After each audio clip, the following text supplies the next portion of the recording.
Bonjour à tous et bienvenue à cette nouvelle job session AMAPA spéciale Gironde aujourd'hui.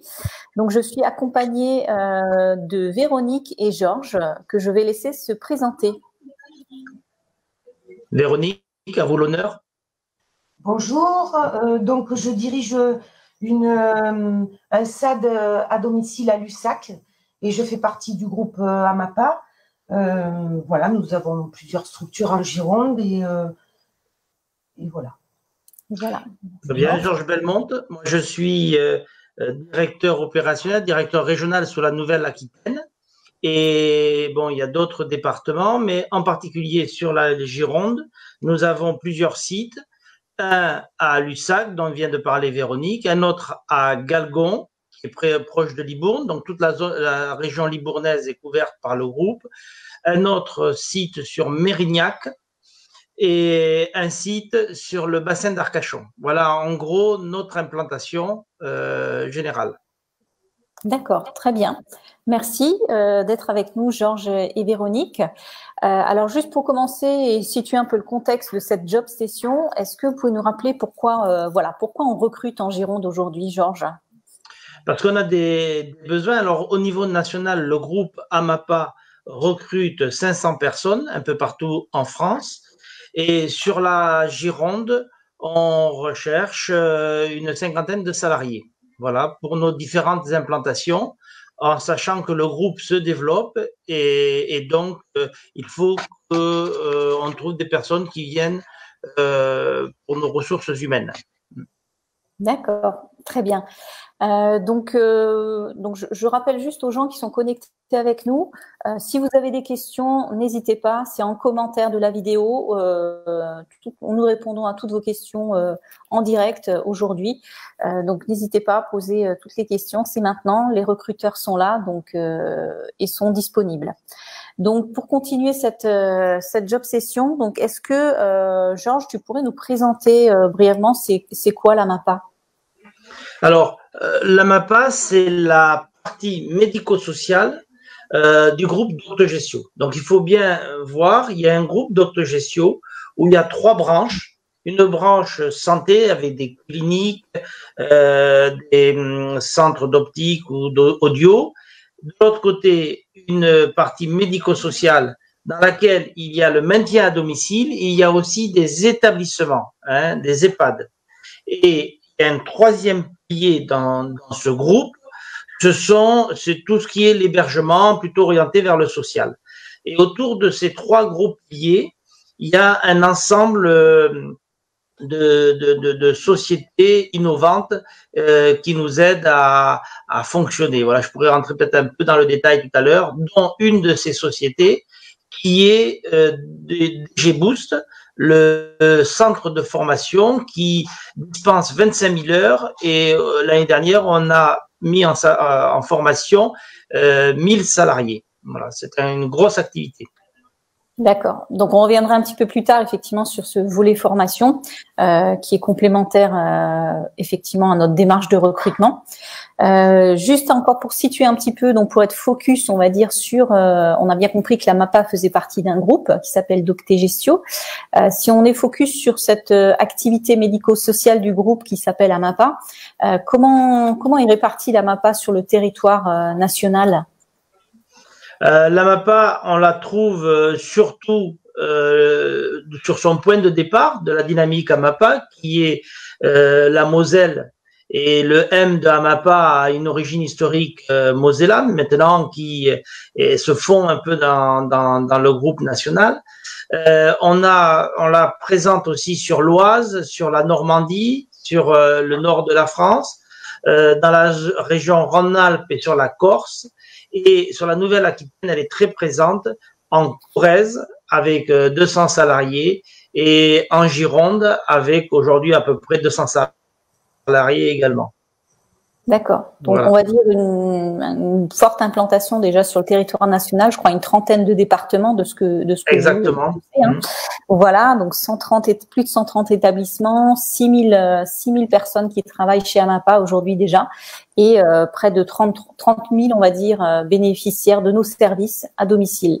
Donc, justement, à propos de ces services à domicile, quel type de service propose concrètement Amapa? Alors, Amapa, et peut-être Véronique va préciser sur au niveau local, je la laisse développer.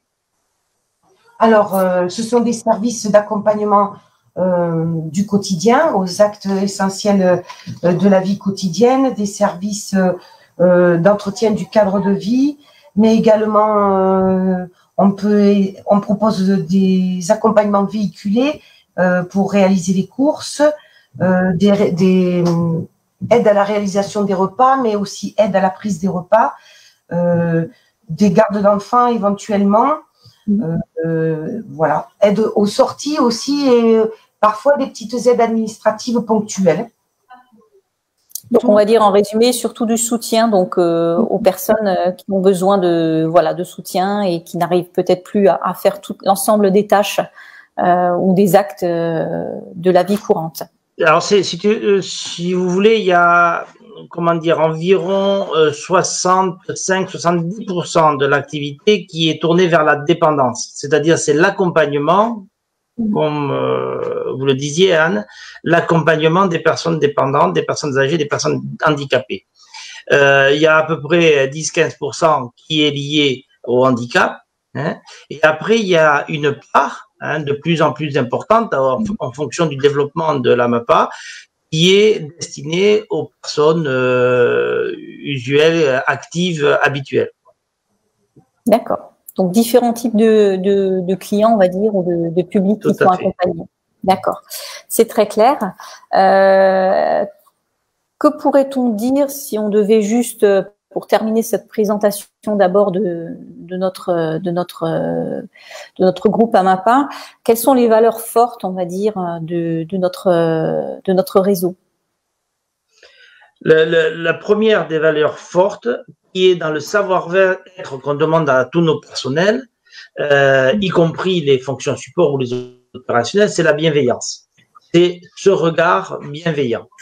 La deuxième valeur forte, c'est celle qui est tournée vers l'innovation. C'est-à-dire qu'aujourd'hui, même ces métiers dans le domicile doivent être ouverts à tout ce qui est la digitalisation du groupe, et il faut être curieux. Et troisième valeur forte, ne pas hésiter à se former, à vouloir s'améliorer en permanence. On verra tout à l'heure au niveau des compétences requises, mais la formation est aussi un des grands piliers de notre activité. D'accord, très bien. Donc, on en a fini un peu avec cette présentation un peu large quand même de nos services, de nos activités. Pour rentrer concrètement dans le sujet qui nous réunit aujourd'hui, et je pense que les gens qui sont connectés avec nous attendent de ces précisions. Quel type de poste, Véronique ou Georges, je ne sais pas qui veut prendre la parole, quel type d'emplois sont proposés aujourd'hui sur les différents sites et agences de Gironde? Alors, nous cherchons des aides à domicile, des assistants de vie aux familles, des auxiliaires de vie, mais aussi des accompagnants éducatifs et sociaux. C'est le nouveau diplôme. Parce que nous devons répondre à différents niveaux de besoins. Et pour certains besoins, la formation se fait en interne.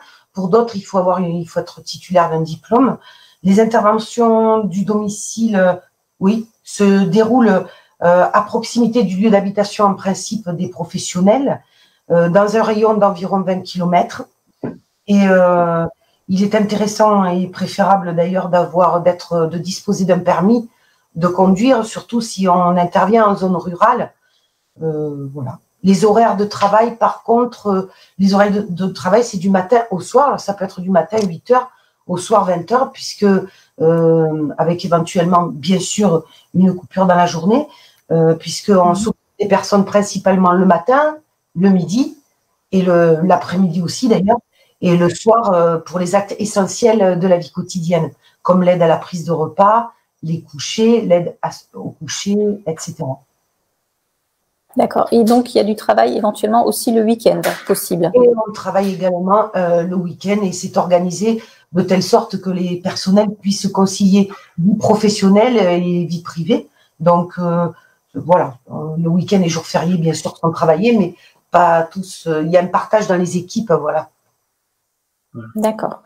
Donc, ce que je vous propose, c'est de regarder une petite vidéo de témoignage de Caroline, pardon, qui est aide à domicile chez Amapa depuis quelques années et qui va effectivement nous parler de son métier au quotidien. Et voilà, c'est une petite vidéo de 2 minutes. Donc, on la regarde ensemble et puis on en reparle tout de suite après.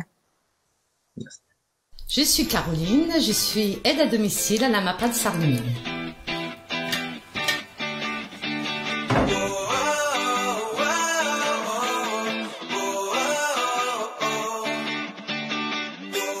J'ai travaillé pendant plusieurs années en tant que caissière dans un magasin et en fait je ne voulais plus travailler en magasin. J'ai décidé de me lancer dans l'Amapa parce que ma grand-mère avait une aide à domicile qui venait d'ailleurs de l'Amapa de Sarreguemines. Et puis quand je me suis retrouvée au chômage, je me suis dit je vais postuler à l'Amapa de Sarreguemines et à mon tour me consacrer aux personnes âgées. L'aide à domicile consiste à faire plusieurs choses. Déjà le ménage chez les prestataires. Il nous arrive de faire la cuisine aussi. On peut faire le garde, c'est-à-dire s'occuper de la personne âgée, lui tenir compagnie, faire des jeux, faire des promenades. On emmène aussi nos prestataires faire les achats dans les magasins. On les emmène chez le médecin s'il le faut, à la pharmacie. Voilà, on fait plusieurs choses. Ce que j'apprécie dans mon métier, c'est le contact avec les personnes âgées. On apprend énormément. Pour être aide à domicile, il faut être déjà motivé, avoir beaucoup de patience et être volontaire. Avoir le sens du contact avec les gens et surtout la bonne humeur et le sourire. Je suis contente d'avoir franchi la porte de l'Amapa de Sarreguemines. J'ai des super chefs, toujours à l'écoute si ça va pas, et des super collègues aussi. Alors je vous dis, lancez-vous, ça vaut le coup. Faites un test, venez essayer ce métier, il est passionnant et vous apprendrez beaucoup de choses avec les personnes âgées.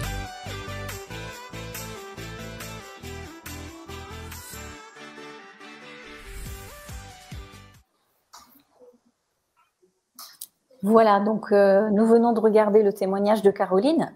Donc, elle résume effectivement ce que Véronique, tu exposais tout à l'heure, les différentes missions qu'une aide à domicile réalise auprès des personnes qu'on accompagne.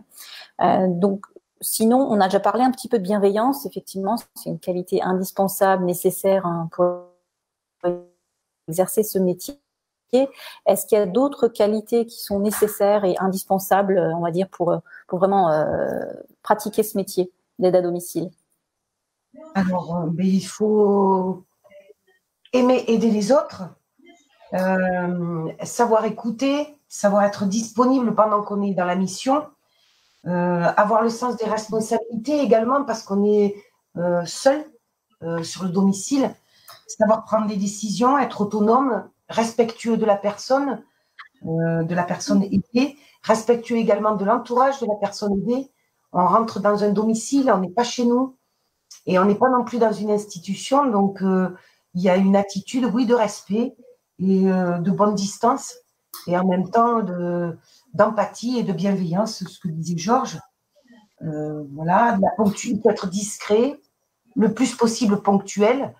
Voilà, ça, ce sont des qualités importantes puisque la ponctualité, il faut arriver à peu près à l'heure. Alors, à peu près, nous, on laisse une marge de 10 minutes parce qu'il peut se passer des choses sur la route ou pendant le trajet, mais pas plus. Et on ne fait pas nos horaires. Il faut bien respecter les horaires parce que ces gens-là sont nos clients ou nos usagers. Bien sûr, ouais. D'accord, très bien. Donc en termes de qualité, on a bien compris voilà, qu'il faut être engagé aussi auprès des personnes qu'on accompagne et respecter effectivement un maximum les horaires, être discret, etc. Donc si on devait, on l'a vu un peu dans la vidéo de Caroline, si on devait expliquer un petit peu à quelqu'un qui serait intéressé toujours pour postuler chez nous, comment s'organise un peu une journée un peu type d'une aide à domicile. Est-ce qu'on pourrait lui donner quelques indications, voilà, comment ça se passe le matin, le midi, le soir? Alors le matin, ce sont essentiellement des accompagnements aux actes essentiels de la vie quotidienne. Alors après, suivant le profil du salarié, si c'est un salarié diplômé, il va plus aller s'occuper des personnes fragiles et dépendantes. Donc, les actes essentiels de la vie quotidienne, c'est l'aide à la toilette, l'aide à la prise du repas, l'aide à l'habillage. Il y a aussi, après, dans le courant de la matinée, il y a aussi tout ce qui concerne l'entretien du cadre de vie et également l'entretien du linge de la personne, puisqu'on veille au confort de la personne, et veiller au confort de la personne, c'est non seulement veiller à ce qu'elle soit, elle, bien dans son corps, mais aussi bien dans son environnement. Donc, la journée, elle se déroule comme ça. Puis, à midi, ce sont essentiellement des prestations de préparation de repas et d'accompagnement à la prise du repas. Et ensuite, pareil, on revient sur le cadre de vie, on range ce qui a été dérangé et on laisse la personne confortablement installée, mais également dans un environnement rangé, propre. L'après-midi, ça peut être aussi des prestations ponctuelles d'entretien du cadre de vie, mais également des prestations de stimulation cognitive, pour encourager le lien social, d'aide aux courses. On maintient la personne dans une vie normale. Donc, on permet à cette personne aussi de vieillir dans les meilleures conditions le plus longtemps possible. Pour ça, il faut stimuler les personnes que nous accompagnons. Donc, cette stimulation, cet accompagnement au lien social, tout ça, ça peut se faire l'après-midi. Et puis, le soir, on revient sur les actes essentiels de la vie quotidienne, sachant qu'on parle de l'accompagnement à la prise du repas, de l'installation pour le coucher et de l'habillage, de l'aide à l'habillage, au déshabillage. Voilà. Et parfois, durant l'année, on peut aussi parfois organiser des manifestations ou des animations plus ponctuelles. Je ne sais pas, je pense à la Semaine bleue qui se déroule au mois d'octobre et qui est consacrée aux seniors et dans laquelle certaines structures organisent des manifestations tout au long de la semaine auxquelles vont participer les usagers de l'association. Il y a aussi des prestations, alors c'est des prestations qui sont en partenariat avec d'autres associations qui concernent l'activité physique adaptée. Et donc nous, là, on est partie prenante et les accompagnants à domicile, qui soient auxiliaires de vie sociale ou assistants de vie aux familles, sont impliqués dans toutes ces démarches. En fait, ils sont impliqués dans le projet d'établissement des associations. D'accord, très bien. Voilà. Ok. Comment dire, aller dans le sens de Véronique, il y a pour chaque intervention, il y a une lettre de mission qui est donnée avec les grands points. Mais après, il y a quand même une délégation du pouvoir d'agir, des initiatives qui sont prises et qui sont gérées dans les situations, suivant l'état, l'humeur de la personne, suivant le contexte dans lequel on se trouve, etc. Donc, on revient sur cette capacité de prendre des initiatives aussi. De s'adapter, donc effectivement, c'est surtout ça, cette capacité de s'adapter effectivement à l'état de santé ou à la capacité le jour même de la personne qui est accompagnée. D'accord. Oui, Véronique? Oui, et aussi de répondre un petit peu à ses souhaits, c'est-à-dire être force de proposition. Par exemple, je vais chez monsieur ou madame Untel et je m'aperçois qu'il aimerait bien faire une activité. Et donc, voir s'il n'y en a pas d'autres dans les usagers qui seraient intéressés, peut-être créer un groupe. L'idée, c'est le maintien du lien social et la lutte contre l'isolement social aussi. Oui, bien sûr. C'est une des missions. Hein. Voilà. Voilà, donc ce n'est pas, on va dire, voilà, pas pour résumer, mais on va dire pour faire simple pour ceux qui ont peut-être cette idée-là, ce n'est pas juste faire du ménage, mais ça va bien plus loin que ça, d'accompagner des gens à domicile. voilà, le lien social, voilà, surveiller l'état de la personne et s'adapter effectivement à ses besoins et à ses capacités. Très bien.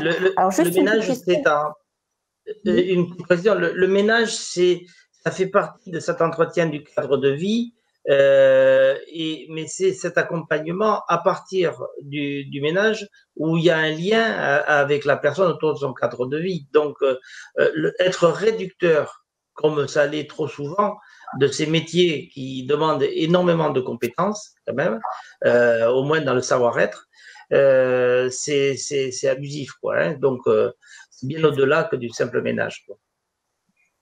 Oui, d'accord, on l'a bien compris.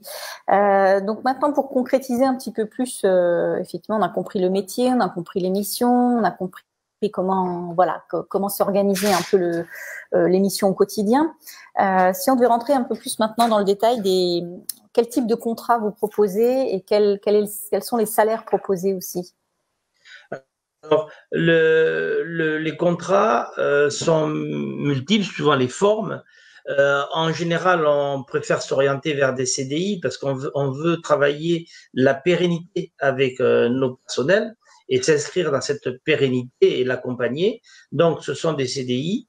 Il y a des CDD aussi. Bon, on va aborder la période d'été. Et bien sûr, pendant la période d'été, on a des besoins particuliers parce que nos personnels aussi veulent prendre des congés. Donc, pour les remplacer pendant les congés, il y a des CDD qui sont proposés.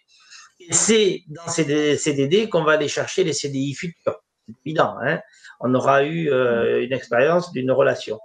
Et donc ensuite, c'est un temps partiel choisi la plupart du temps ou un temps plein.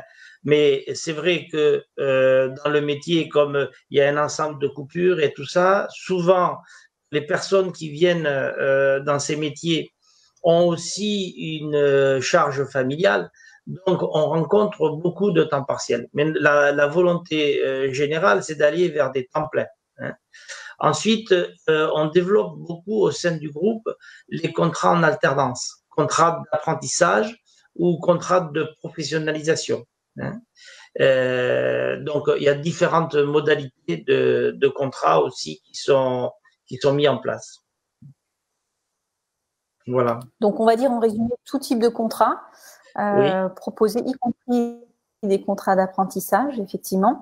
Donc, pour ceux qui nous écoutent, dans les prochains jours, on va programmer une session spéciale, une session job spéciale apprentissage. Donc, guettez les événements sur Facebook, sur le Facebook d'Amapa.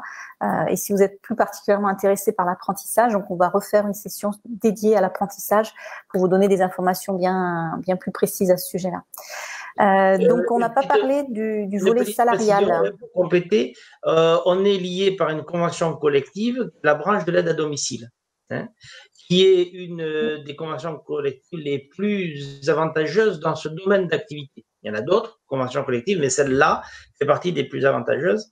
Et donc, le salaire varie en gros entre 1700 et 1800 euros pour une aide à domicile. Et bien sûr, en fonction de l'ancienneté, en fonction des compétences, ce salaire se trouve majoré, en fonction aussi de certaines astreintes parfois, en fonction du fait qu'on travaille le dimanche ou les jours fériés, il y a des pourcentages d'augmentation. Voilà, c'est pour donner une indication, salaire de base, hein, auquel se rajoutent d'autres prestations, mais peut-être on y reviendra plus loin, entre 1500 et 1700 euros. Donc 1500, 1700. D'accord. Autre petite précision qu'on n'a pas apportée tout à l'heure.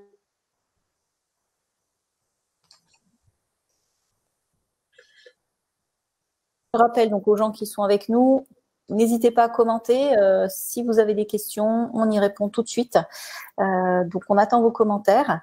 Donc, juste pour compléter encore, on n'a pas parlé de… Est-ce que vous recrutez aussi des personnes qui débuteraient dans ce métier, qui n'ont pas forcément d'expérience? Est-ce que c'est possible? Bien sûr, on recrute des débutants et on les accompagne. On ne les laisse pas sur le terrain directement tout seuls. On les accompagne avec d'autres salariés plus expérimentés. Donc, on ne laisse jamais partir une personne inexpérimentée.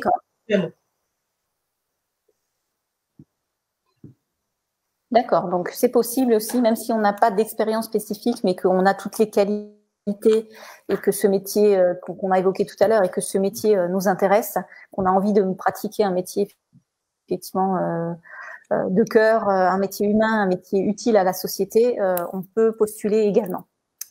Très bien, donc on va en venir peut-être aux avantages. Est-ce qu'il y a des avantages à rejoindre AMAPA et son réseau et à postuler chez nous? Quels sont ces avantages? Est-ce que vous pouvez nous en parler?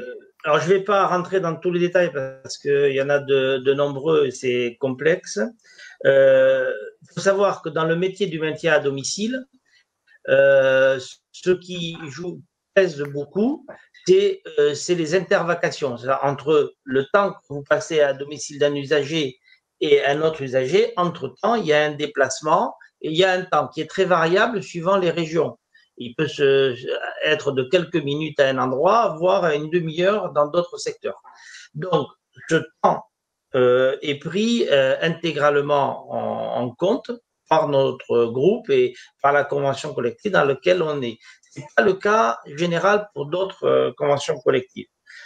Il y a une participation aussi par des bons de réduction sur des véhicules par rapport à des accords qu'on a eus avec des gros réseaux d'entretien des véhicules. Il y a cette possibilité-là. On a bien sûr une mutuelle et une prévoyance qui sont données aux salariés. Il y a tout ce qui est la formation professionnelle pour monter en compétences aussi. On peut faire un focus tout à l'heure là-dessus. La possibilité d'avoir une mobilité interne au sein du groupe, parce qu'on veut tous évoluer, mais il n'est pas rare qu'une personne qui est dans le maintien à domicile puisse aller après dans le secteur d'hébergement, vous voyez, ou bien une personne qui est en maintien à domicile dans le nord de la France, qui pour des raisons familiales doivent aller dans le sud. C'est arrivé, on vit ces mutations régulièrement. Il y a un élément aussi très important, c'est la question de l'écoute psychologique. Donc, il y a une écoute psychologique qui est mise 24/24 à disposition des salariés. C'est important parce que des fois, on se retrouve seul, on n'a pas envie d'en parler à son supérieur hiérarchique ou à ses collègues. Et donc, dans un premier temps, de partager nos difficultés avec des psychologues, n'importe quand, enfin 24/24, ça permet après de faire le pas et d'avancer. Il y a un ensemble aussi de réductions au niveau de la santé dans les secteurs où on a des centres d'Octocare. On a des réductions sur les montures, sur les appareils dentaires, etc. Pour ce qui est aussi des vacances, quelque chose qui est très utilisé dans le groupe, pour des personnes qui veulent partir en congé et qui ont choisi un des multiples établissements du groupe Hawkins. Donc, il y a une réduction de 50% qui leur est proposée. Donc, ensuite, on a différentes primes. Je vais faire bref là, mais des primes de cooptation, c'est-à-dire quand un salarié nous amène un autre candidat qui serait susceptible d'être salarié chez nous, après un certain délai, bien évidemment, de 3 mois, le salarié concerné touche une cooptation. Et après, il y a un certain nombre d'autres primes qui sont ce qu'on appelle les primes ambassadeurs, qui servent à la promotion de notre maison à tous. Et donc, cette promotion, elle est reconnue aussi pour ceux qui s'y investissent particulièrement. Voilà, pour faire synthétique, l'ensemble des avantages. D'accord, donc on va dire en plus du salaire qui est proposé, effectivement, il y a quand même beaucoup d'avantages supplémentaires ou de possibilités, on va dire, d'améliorer, on va dire, son quotidien avec soit des réductions pour différentes activités que propose déjà le groupe. Donc, pour ses collaborateurs, des réductions dans toutes ces activités, que ce soit les vacances, la santé et même les services à domicile. Du coup, on n'en a pas parlé, mais effectivement, aussi dans les services à domicile. Et donc, également, donc des primes en fonction de l'investissement de chaque salarié, chaque collaborateur tant pour l'embauche éventuellement d'autres collègues que pour la recommandation de nos services à d'autres usagers. Voilà. Donc des primes, je crois qu'ils peuvent aller sur les primes de recommandation jusqu'à 800 €, c'est ça? Comment dire? Oui, c'est ça, tout à fait. Il y a un petit avantage qui est un outil professionnel, mais qui peut être aussi, comment dire, nos salariés sont équipés d'un téléphone portable, tous, hein, comment dire, de très, très bonne qualité, et qui permet, bon, d'activité professionnelle, bien sûr, mais pas qui est pas simplement fermé sur cette activité professionnelle. D'accord, d'accord. Donc un outil, un smartphone, hein, je crois, Voilà. qui permet effectivement de communiquer plus facilement, que ce soit avec les responsables d'agence, que ce soit avec les collègues, avec les clients, etc., et de communiquer et avoir accès à d'autres outils encore. On ne va pas rentrer dans le détail, mais non, c'est voilà, un peu complexe. nous, voilà, on vous expliquera tout ça. C'est pas complexe, mais voilà, c'est un outil qui facilite le quotidien, effectivement. Donc, un outil complémentaire pour travailler dans de bonnes conditions, on va dire. D'accord. Donc, on a présenté tous ces avantages. Donc, concrètement, maintenant, voilà, on a des personnes avec nous là en ligne qui souhaitent postuler. Elles font comment? Alors, c'est très simple. Elles vont sur amapa.fr, rubrique emploi, et elles déposent leur candidature. Ensuite, elles peuvent aussi voir plusieurs témoignages de professionnels. Donc, ça peut voilà, leur permettre de réfléchir aussi. Et elles peuvent également, ces personnes, déposer leur CV au sein des agences la plus proche de leur domicile. Et toutes les candidatures sont étudiées. Et voilà, elles sont étudiées et en principe, on répond soit par mail, soit par téléphone rapidement, mais on répond et en tout cas, on appelle et on fixe un entretien de recrutement physique. D'accord. Donc, on postule sur amapa.fr ou directement dans vos agences. Ça, on l'a bien compris. Et ensuite, donc le circuit, c'est voilà, vous rappelez dès que vous avez un CV, s'il est envoyé en façon digitale, vous rappelez, vous refaites le point avec la personne pour voir si, en fonction de ce qui est proposé, si ça match, comme on dit. Et ensuite, il y a un entretien d'embauche donc directement derrière qui est programmé. Oui. Donc, très simple, très facile. Voilà, donc je crois qu'on a fait le tour des questions. Il n'y a pas de questions pour l'instant sur le live, mais ce que je propose, c'est effectivement peut-être de clôturer cette job station, sachant que les questions, vous pouvez toujours nous les poser en commentaire de cette vidéo, bien sûr, mais aussi sur notre page Facebook qui est ouverte à tout le monde, bien sûr, en agence aussi. Donc Véronique, Georges et ses équipes en Gironde sont bien sûr disponibles pour vous accueillir, vous expliquer encore, vous apporter des précisions si c'est nécessaire et surtout échanger avec vous pour voir si on peut travailler ensemble dans les prochaines semaines. Voilà. Donc, on recrute, je crois, là activement, mais on recrute toute l'année aussi en Gironde. Oui, là, comment dire, c'est régulier. Donc, régulièrement, on traite des CV. Et c'est vrai qu'en Gironde, on a un développement assez important. Et donc, ce qui justifie d'autant plus notre recrutement. D'accord. Oui, je crois qu'en Gironde, il y a un an, il y avait 1 ou 2 agences AMAPA et aujourd'hui, on est à 4 agences déjà. Oui, 5 bientôt. 5 bientôt, voilà. 5 agences bientôt. Donc, on se développe et pour se développer, on a besoin de vous écoutez aujourd'hui. Donc, un réflexe, amapa.fr, déposez votre CV directement et on revient vers vous très, très vite. Donc, pour moi, ce sera le mot de la fin. Je laisserai Véronique et Georges conclure et avant de vous laisser. Donc, on sera très heureux de vous accueillir, d'échanger par rapport à vos souhaits. Donc, surtout, n'hésitez pas. Ça sera vraiment avec beaucoup de plaisir qu'on vous accueillera dans nos agences. Et n'hésitez pas à nous envoyer les CV aussi. On vous mettra directement avec les personnes chargées du recrutement.